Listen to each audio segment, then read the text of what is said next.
Tonight, more than 200 people are safe out of the hands of human traffickers from the FBI's Operation Cross Country. 141 adults and 84 minors rescued in this two-week bust. The average age of the minors, 15. The youngest was just 11 years old.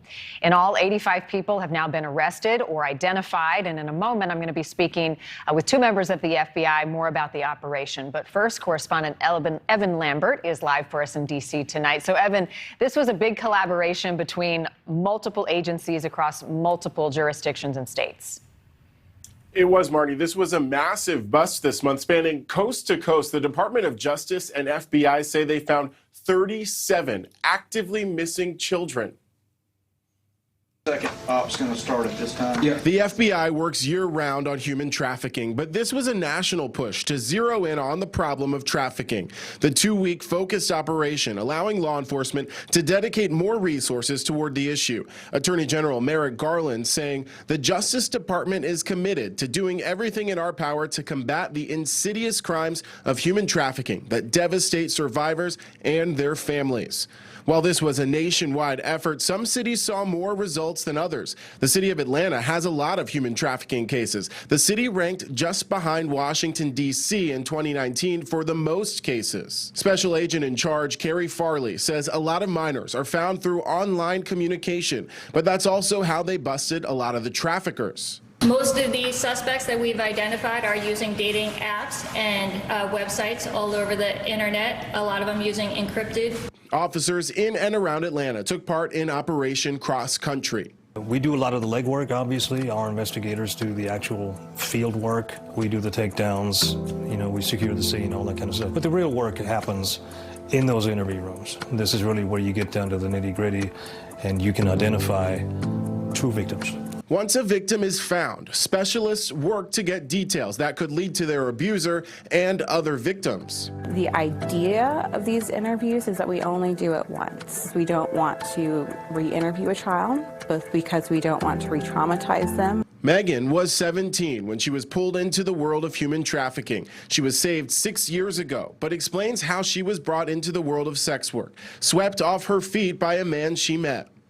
He was gorgeous and he had charm. I wanted someone in my life to show me attention for a change instead of being ignored. I invested so much time and so much money into Juan that everything was tied into him. I didn't have a house, I didn't have a bank account, I didn't have my own car, I didn't have anything. So if I left Juan, I left everything. And an update on Megan. She is now 27, working full-time and attending college where she is an honor student studying psychology. She succeeded largely due to the services that law enforcement provides after they find these victims. Remember, the victims often have a distrust of law enforcement due to the lifestyle that they were forced into. So the FBI and others work with social service agencies to give the victims the tools and resources they need to re-enter society. Yeah, trying to rebuild so much trust that has been lost. Evan, thank you. Joining me now, two FBI agents who worked on Operation Cross Country, FBI Supervisory Special Agent Nicole Martin and Tiffany Short with the Victim Services Division. To you both, thank you. Welcome to the program tonight. Nicole, let me start with you. This battle was won, but what will it take to win the war against these sex traffickers?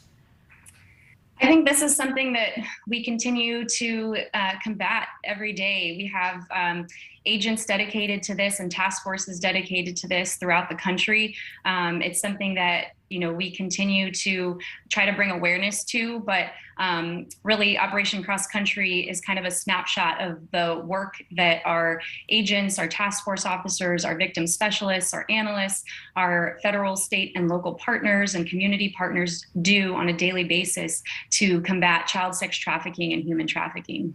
Tiffany, in that piece that Evan just shared with our audience, you saw the delicate process of interviewing, especially some of the youngest victims. Talk about Operation Cross Country, how it came about, how it all went down, and the combined effort from so many people with this one goal. We started Operation Cross Country in 2008, and the idea behind it was at that time, we didn't have a lot of people who understood or knew that children, like our children, U.S. children, were being trafficked in our streets and our hotel rooms by our people. And so it was this huge effort to really get media out there to raise awareness to our communities at large. And because of that, there's been a lot of changes in laws and victim service provision that's been afforded to victims that previously were never available to them. Wow.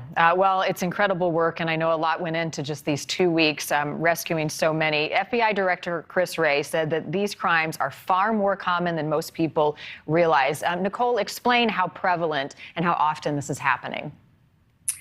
This is happening, every second of every day. We have, just due to technology, due to the internet, our crimes against children are increasing, and kids are more vulnerable because of these apps, because of these online connections. They're being preyed on by these, predators that are trying to take advantage of them and sexually exploit them. And so we really just want to try to bring awareness to that. And that's why we have these teams to combat this every day. Is there really any community, large or small, where this is not happening across the United States? No, in fact, we see this in pretty much every state. That's why we have teams in every one of our field offices in every state dedicated to this. And, thanks to our state and local partners, along with the National Center of Missing and Exploited Children, we're able to kind of get all of the information and intelligence related to some of these missing and endangered kids that we can then try to locate and provide services to. Tiffany, I picture just the worst, deplorable conditions that you all find these victims in need of rescue. Describe what your agents find when they show up and try to save these kids. Yeah, oftentimes we can find these kids in all different types of environments. It could be in school, it could be in their homes, it could be in hotel rooms, on the street, in cars. We found them everywhere.